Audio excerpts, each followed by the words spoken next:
different conflicts?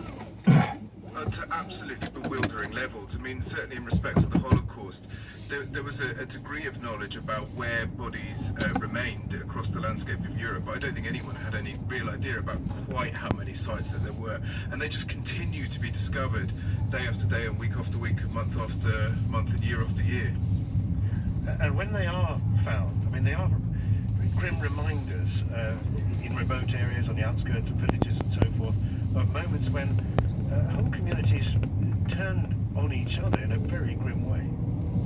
Yeah, it's horrifying. And do you know what, the thing which always really kind of chills me is that some of these places are now, you know, reabsorbed back into spaces of everyday life. So underneath, you know, car parks and even the parks that children play in, or the places that people walk their dogs, you know, they're surrounded by this history, and they remind us of kind of how close it remains. And yet when we talk about what happened during the Second World War, there has been a living memory which perhaps should have allowed for this evidence of war crimes and crimes against humanity to have been uncovered sooner than they have been in more recent years.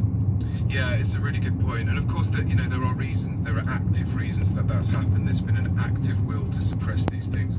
You know, the point that you were making just then about the level of local participation in a lot of these crimes means that there's, after the event, a will to suppress that information and to try and find ways to prevent these things coming to light. And I think one of the really striking things is, if you go to a lot of these places now and if you start asking enough people, despite the fact it's as long ago as it is, there will almost always be someone somewhere that knows something about it, and the reliability of that information is often disarmingly accurate. And in the case of where Richard Wright was working, as we were hearing just now, in Ukraine, that can also feed, new discoveries can also feed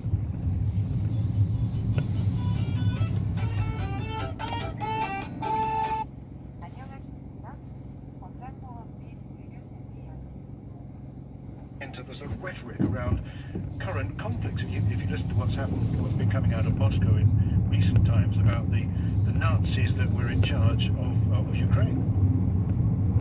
Yeah, it's true, and it's a difficult and a complex history. I mean, of course, a lot of the discourse coming out of Russia in respect of these things is highly propagandistic and inaccurate. But nevertheless, it is a complex history in that territory, and in a lot of the areas now that conflict is happening in are the same areas that 75, 80 years ago, you know, the Holocaust was being perpetrated, and under the feet of the fighting now there are the bodies of that previous conflict, and it does go to show how kind of contested some of these histories remain, and how difficult this history is as well, and how difficult it remains to this day.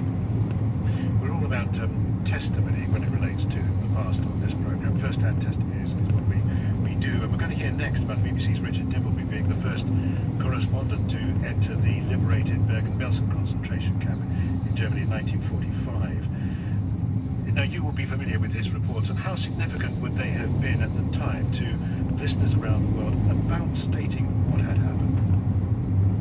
Yeah, very much so. I mean, you know, it's important to remember that Dimbleby was very familiar to a lot of the listeners at the time, and so hearing him talk about these things and the things he'd seen firsthand in a voice that was as familiar as it was, and with the compassion and the empathy with which he expressed what he'd seen, that was a really significant moment for many of the public. Not in terms of hearing about these things for the first time, because that had been covered in the press previously, but hearing it in this first-hand eyewitness way, that was a real step change in the way that we started to think about these things as a country. James, many thanks. That's James Belgian from Britain's Imperial War Museum. And so, as we say, the next story today also contains distressing testimony. And this includes some of the most famous reporting from the Second World War. It was in April 1945 that the BBC's Richard Dimbleby was the first correspondent to enter the Belsen concentration camp. Josephine McDermott has been listening to the broadcaster Jonathan Dimbleby as he reflects on the impact it had on his father. I have just returned from the Belsen concentration camp, where for 2 hours I drove slowly about the place in a jeep with the chief doctor of 2nd Army. I had waited a day before going to the camp so that I could be absolutely sure of the facts now available. I find it hard to describe adequately the horrible things that I've seen and heard, but here, unadorned, are the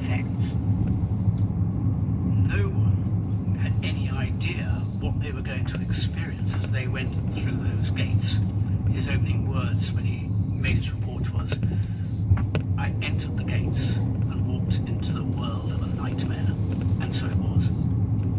There are 40,000 men, women and children in the camp. German and half a dozen other nationalities, thousands of them Jews. Of this total of 40,000, 4,250 are acutely ill or dying of virulent disease. Typhus, typhoid, diphtheria, dysentery, pneumonia, and childbirth fever are rife. 25,600, three-quarters of them women, are either ill from lack of food or are actually dying of starvation. In the last few months alone, 30,000 prisoners have been killed off or allowed to die. Those are the simple, horrible facts of Belsen. But horrible as they are, they can convey little or nothing in themselves. I wish with all my heart that everyone fighting in this war, and above all those whose duty it is to direct the war from Britain and America, could have come with me through the barbed wire fence that leads to the inner compound of the camp. My father was very, very clear that his job was to say, "This is how it is." No embellishment, no minimizing of the truth, but the unadorned facts which themselves, piled one after the other, portrayed a fearful, horrific crime against humanity. I passed through the barrier and found myself in the world of a nightmare. Dead bodies, some of them in decay, lay strewn about the road and along the rutted tracks. On each side of the road were brown wooden huts. There were faces at the windows, the bony, emaciated faces of starving women, too weak to come outside, propping themselves against the glass to see the daylight before they died. And they were dying every hour and every minute. I saw a man wandering dazedly along the road, stagger and fall. Someone else looked down at him, took him by the heels, and dragged him to the side of the road to join the other bodies lying unburied there. No one else took the slightest notice. They didn't even trouble to turn their heads. Belsen had been a prisoner of war camp since 1940. Then, as the Germans retreated in the back end of 1944 out of Poland into Germany, they took with them those who had survived the Holocaust. And numbers of people from Auschwitz and camps around were herded back.